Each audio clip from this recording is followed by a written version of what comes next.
Anyway, it talked about how I was teaching yoga in 4 universities, running a yoga ashram. I thought it would increase my class attendance.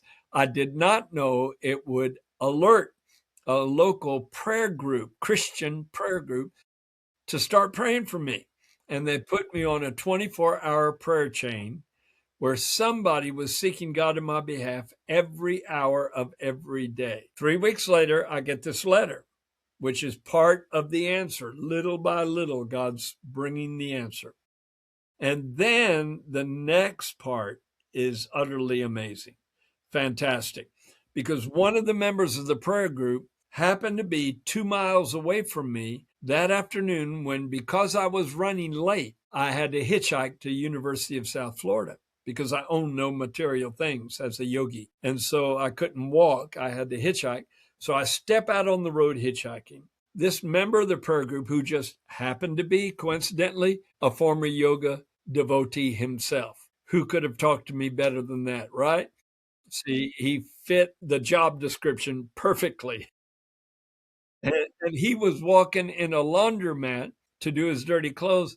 And the Lord speaks to him and says, "Don't go in there. Get back in your van and start driving. I've got a job for you to do." And he was a new Christian, so he thought it quite weird that God did not want him to wash his dirty clothes. He thought that seemed utterly illogical. But thank God he obeyed.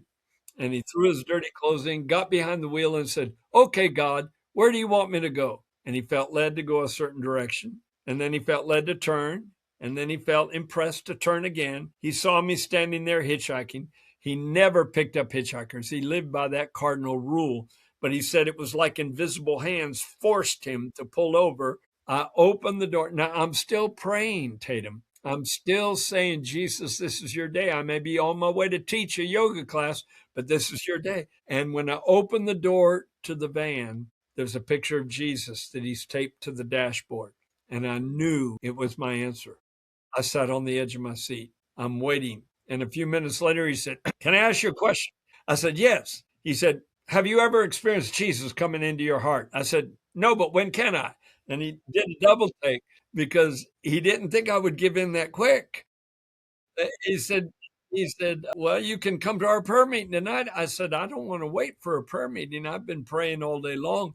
If I can find Jesus, I want to find him right now." And so he pulled over to the side of the road, of all places, across the street from Bush Beer Manufacturing Company, where I found the Lord.